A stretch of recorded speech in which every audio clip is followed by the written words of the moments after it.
Hi, this is Shan Mantri. I'm a GP on the Bain CCG board and I'm clinical lead for the Map of Medicine project.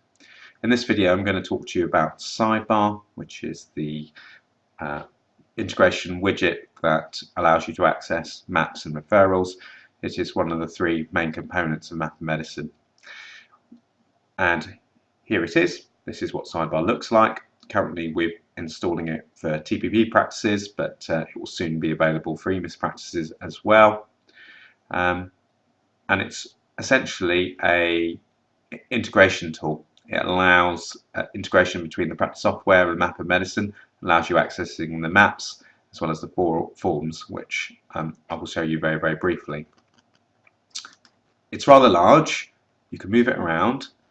If you click on that button there, it just minimizes it, and click on there, it maximizes it.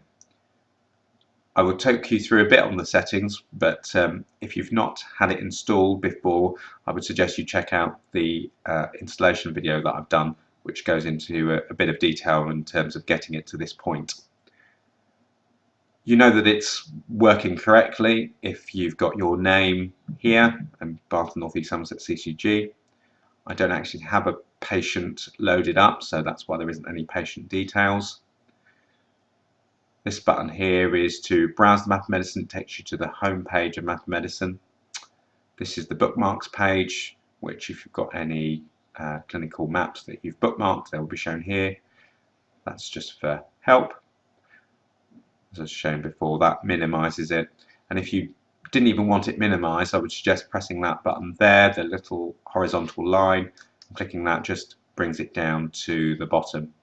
So if you were not wanting to have it out even in minimized form, just press that button. And if I click it again, it pops back up again.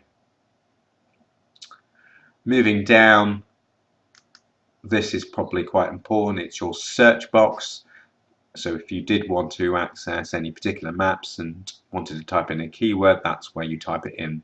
One thing I will state is that that search box will not search forms. It will only search for maps. So if you knew there was a particular form, don't type the search in there. So type it in a different place, which I'll show you in a few minutes. So if you knew that there was a map available or you're not sure, type it in here. So for example, in a previous video I talked about back pain and the back pain pathway. So if I just type in back pain, press return, here it has the back pain map, and the maps are split up between what's termed local, which is the maps we've done as a Bain CCG, and international, which are maps that are done by the Map of Medicine themselves. They are termed international, but they're essentially national maps.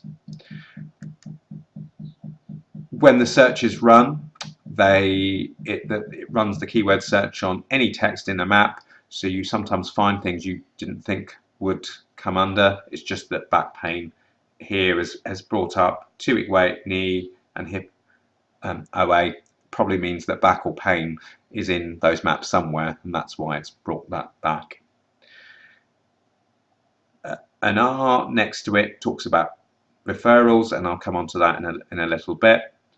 But if you wanted to access a map, you just click on the name, and then it will open it up in a little browser.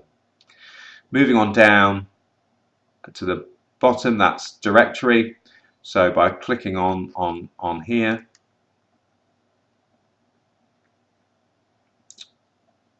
what it will do, although it's a little bit slow, is here we are, is it opens up the form directory. So this is the part of Map Medicine, it's the map referrals part.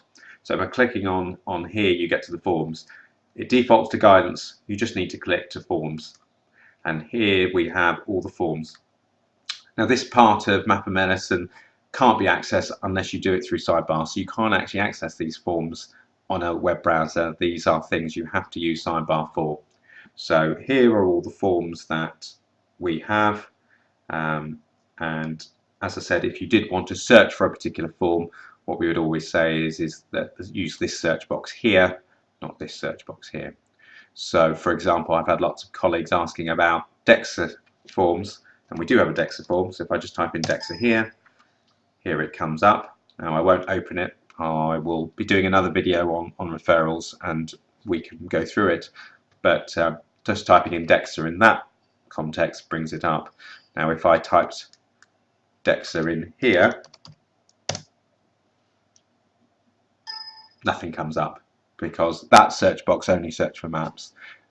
It may be that in the future it becomes more sophisticated and can search both, but at the moment just bear in mind that here is only for maps and here is for forms. So let's close that down. So that's directory.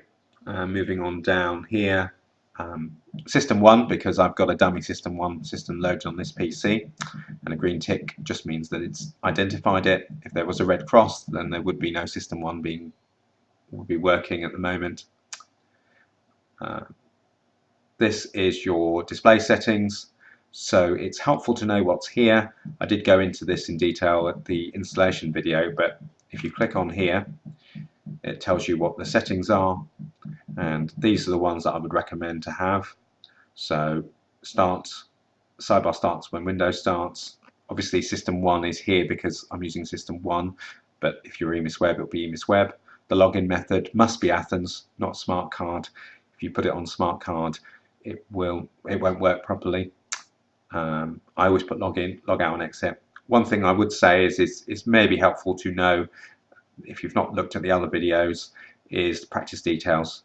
So when I click on here, because this is a public video, I've not put my own actual details, I've become Mickey Mouse, but it's important that you put these details in, because when we come on to referrals and referral forms, this is where the information those referral forms get about who's making the referral comes from. So it's just important that you put in the right details, and from the point of view of email, I wouldn't say that that's necessarily important. We are advising that if you can use an NHS mail, and you can use your own if you're someone that checks it regularly. However, it may be more helpful to use your practice email, as otherwise if an email comes back to that address and you're not checking it regularly, it may be an issue. The CCG will, I've obviously got here Disney, but it will be Bain CCG, and practice code is not actually your code, it would be your practice name, and your address and telephone number and fax number. So let's close that down, and OK. And that is pretty much what I wanted to say about Sidebar. You can minimize it, maximize it, as I've shown before, and you can move it around. If I put it up to the top, it can go up down, and a lot of the time it's helpful to have it just sitting there, because I can still access the search box there. And if I bring up TPP, it sort of sits here, so it's sort of out the way. One thing I didn't mention was just showing its integration. So as you can see, there's no patient. I've got no patient here. So if I now search for a dummy patient, use Kelly Abbott. There we are. And now we can see, let's move that down, Kelly Abbott, and you can see Kelly Abbott is here. So it knows that that patient has been installed. So if you don't see that, then there may be a problem with your settings. And again, it may be helpful to check out the installation video. One thing very quickly that you can just double check though is to go on the System tab, PC settings, and go down to Client Integration, which I've already got here, and that should be clicked, Enable Client Integration. And that's really all I want to talk about Sidebar. Once it's installed, it's relatively intuitive, and as long as you understand the search box and what the different buttons do, it's all relatively simple to use.